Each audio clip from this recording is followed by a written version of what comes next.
Sanibonani. Niyaphila? Asithembe niyaphila mfowethu Mkhonza lo. Sibonge ngokuthi nibe khona la. Niya-subscribe futhi ngobuningi benu. Niya-commenta and all that. Niya-share. So ngiyabonga kakhulu guys, nikhulisa i-channel. Konke kuhamba kahle kakhulu. Kule feature ethi my special message to you today. Ngifisa ukukhuluma ngento engeke ngayithinta phambilini. Angazi noma sekwesithathu ngikhuluma ngako, kodwa ngizobe ngiloko ngiyiphindelela. Ngiyokuchaza ngelinye ilanga ukuthi kungani ngiloko ngiyiphinda. Kodwa ngicabanga ukuthi uma ngabe unamehlo uyabona, futhi uma ngabe unendlebe uyezwa. Uyakuqonda ukuthi kungani ngiloko ngiyiphinda le ndaba. Ngifisa ukukhuluma nabo bonke omama bey'ngane abasaphila. Ngikhuluma nomama bey'ngane ezikhuliswa ngabomama, iy'ngane ezikhuliswa ngilabo mama abay'khulisa esibongweni esingamanga. Ake ngiyiphinde. Lana ngikhuluma nabomama abaney'ngane zabo abay'khulisela esibongweni esingamanga noma esibongweni esi-wrong, ngamabomu, bazi ukuthi leyo ngane akuyona kuleso sibongo, iya kuleso sibongo. Ngikhuluma nabo kule video, labo bomama. Bomama, ngiyazi ukuthi niney'zathu zenu ezaziwa yini zokuthi nigcine leyo mfihlo eniyigcinile. Ningayitsheli iqiniso ingane ukuthi eyakwabani ngempela isibongo.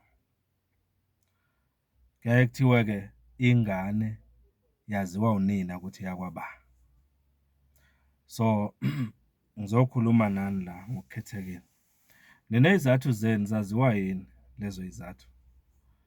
Kungenzeka ukuthi mhlampe izathu enavumelana ngazo nobaba balezo y'ngane.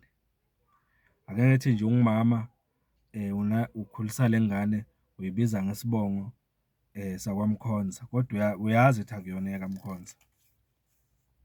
Uyayibona? Wavumelana nobaba waleyo ngane ukuthi sizokugcina kanje lokhu kuze kube isikhathi esithile, noma mhlampe kuze kube ukuthi siyoshona egodini. Ngikhuluma nawe-ke mama namhlanje. Unazo izathu zakho okuwukuthi ufihle leyo ndaba. Kungenzeka mhlampe ingane indlela owayithola ngayo kwaba ukuthi mhlampe wayithola nomuntu oyisihlobo sakho esiseduze kakhulu. Mhlampe ingane le oyizele nomfowenu, noma ingane lena mhlampe oyizele nobaba wakho, noma mhlampe ingane oyizele nomzala wakho, noma mhlampe ingane lena oyizele mhlampe nomakhelwane wakho. Uyayibona? Owaziwayo endaweni. Uyayibona? Ziningi ley'zathu mana, angazi ngingachaza ngithini, kodwa kunesizathu esenza ukuthi uyigcine iyimfihlo le ndaba. And uyakholelwa ekutheni leso sizathu sibalulekile ukuthi ubambelele kuso, leyo ndaba ingaveli.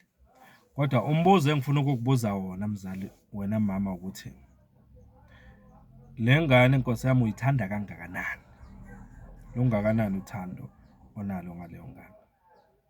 Ake ngithi phambi kwakho uyayibona le ngane iyahlupheka, futhi kunezinto ey'thile ezingahambi kahle empilweni yale ngane. Mhlawumbe usuzwile nokuthi ezinye zale y'nkinga ebhekana nazo le ngane yingenxa yalamanga owagcinile ngesibongo sayo.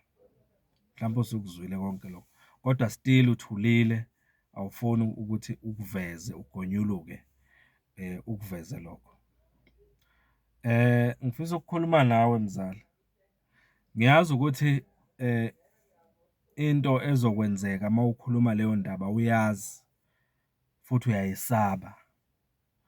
Kodwa yini ebalulekile kuwe ukuthi ugonyuluke ukhiphe lelo qiniso, ingane iphumelele, nokuthi uthule naleyo mfihlo ikudle wena, iphinde idle nekusasa lengane yakho? Umbuzo engiwubuzayo lona ngoba masingakhuluma iqiniso bafowethu, le ndaba le njengoba ngisho ukuthi ngiyayiphinda futhi ngisazoqhubeka ngiyiphinda. Ngikhuluma le nto le ngoba emhlabeni esiphila kuwo njengamanje kugcwele iy'nkinga ey'ningi. Iy'ngane zidlula ey'nkingeni ey'ningi. Iy'ngane ziyasokola. Kuney'nto ey'ningi ezenzakalayo empilweni zey'ngane.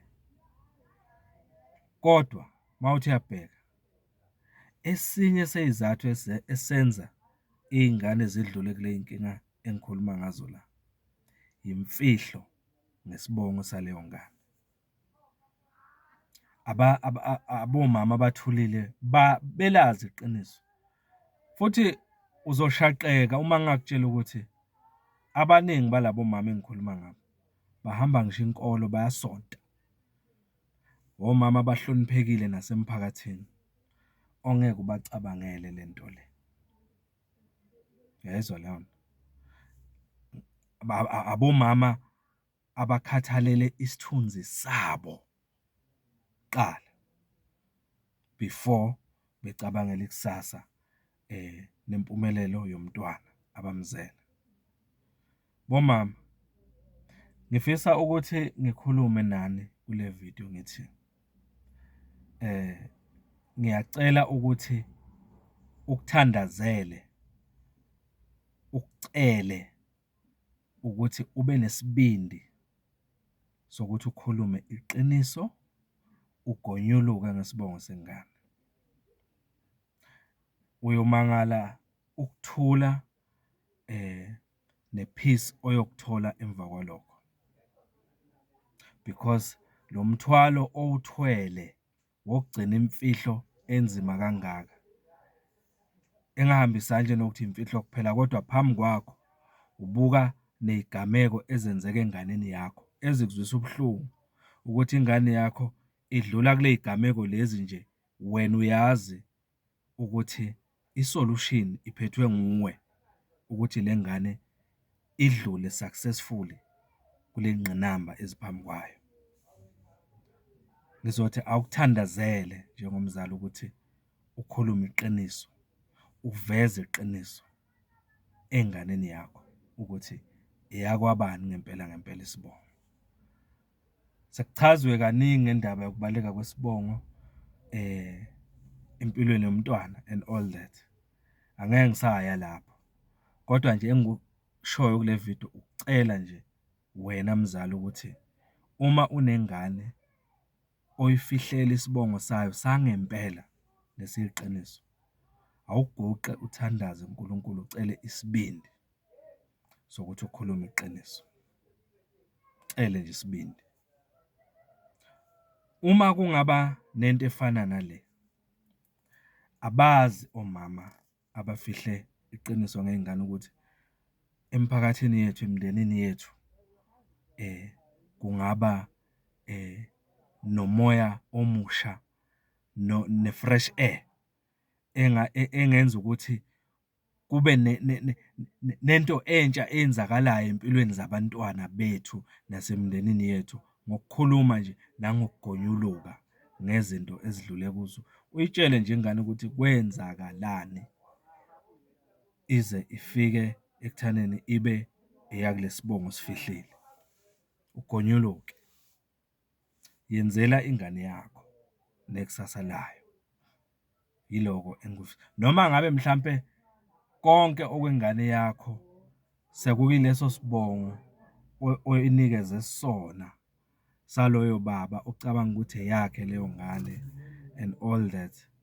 Kodwa ikhona lapho wokwazi ukuthi konke lokho othi wena uyinika kona ingane ngokuyitshela amanga, ngoba phela abanye basho njalo bathi ngiyifisela okungcono nako konke ne-future engakho ngiyisa kulesa sibongo.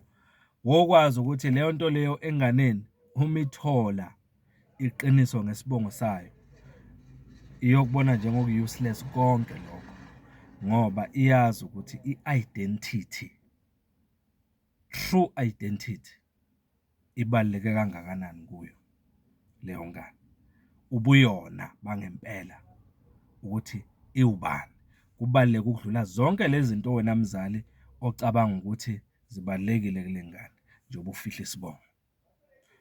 Ividiyo yakho nje mama ofihle isibongo sengane, eyakho le video ngiyenzela wena. Guqa uthandaze ucele isibindi kuMdali ukhulume. Ngiyabonga kakhulu mfoka Mkhonza lo. Thank you.